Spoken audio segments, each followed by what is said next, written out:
I met Lena just before I enlisted in the Army. She made a promise then she would wait for me. At first, she kept her word, but life has a way of eroding even the strongest commitments. After 2 decades together, our marriage came to an end. The reason was as devastating as it was simple. My wife had been unfaithful. Looking back, I can understand how difficult it must have been for her to wait, especially during those early years when we struggled to build a life. Outwardly, we appeared to be a successful couple. We had 2 sons in our own apartment, but beneath that illusion, our relationship was anything but ordinary. Over time, Lena changed. She became a hardened woman, strong in both body and spirit, as if molded by the constant battles of life. She gained a considerable amount of weight, but it never seemed to bother her. Meanwhile, I remained small and frail, just as I had been before joining the Army. This shift in our dynamic spoke volumes. Lena naturally took the lead, and with her commanding presence, she worked at a bearing factory, a place where workers were given nicknames to make communication easier. After all, it was quicker to call someone Skull than to explain that he was a locksmith. That's how I ended up being called Beard. As a teenager, I was fortunate enough to cross paths with men of the factory, an old, highly skilled worker named Daniel, whom everyone called the Master. He taught me everything he knew about the trade. When he eventually retired, I took over as a lead at the grinding site, a position that News, the shop supervisor, and his deputy depended on. The work itself wasn't difficult, but it required precision, patience, and an eye for detail. The pay was decent. So when News offered me the opportunity to become a full-time grinder, I accepted. From that point forward, I wasn't just Beard, I was a master. But Lena never took an interest in what I did. She collected her salary while I worked double shifts, barely making time to rest.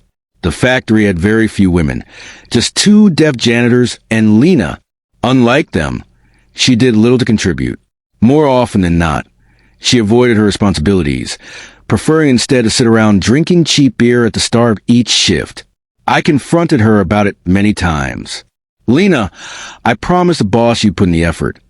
I reminded her, it's not just about us. You're making me look bad, too.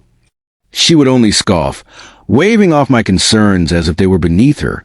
That's your problem, not mine, she would say with a smirk before taking another sip of her drink. Then came Bob, the name that would haunt our marriage and echo through the factory gossip for years to come. Bob was a man of routine. Every morning, he drank, and on that fateful day, Lena was right there with him. Later, she claimed they had been so intoxicated that neither of them remembered how they ended up in bed together.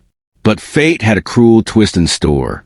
Just as things reached their peak, a moment every man understands, Bob's heart failed. He collapsed on top of her, lifeless. The factory was soon filled with a piercing, anguished cry. Lena stood frozen in shock, her panic consuming her. She forgot everything, her robe, her underwear, even the ability to speak coherently, as she rushed out, screaming for help. "Somebody hurry! Help him!" she shrieked. But it was too late. Bob was gone. His funeral was brief, but the rumors that followed were relentless. The factory buzzed with whispers, quiet laughter, and sideways glances in my direction. They called me the bearded goat, a cruel play on my nickname, and smirked as they joked, "Here comes a beard with horns." Lena didn't last much longer at the factory. Her affair, combined with her drinking, was enough for the company to let her go. I didn't stay either. Soon after, I left that town behind, moving with Lena to a new city. But our marriage was already broken beyond repair. By then, she was little more than a stranger to me. Our children had grown up and built their own lives, leaving us with nothing but an empty house and bitter memories.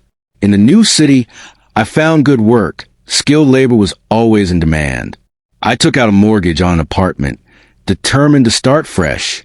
In time, I met a new woman, someone unlike Lena in every way. She was kind, humble, and most importantly, she treated me with a respect I had never known before. That's how I left my past behind. My only remaining connection to that old life was the nickname I had carried for years. Even in my new beginning, I was still Beard.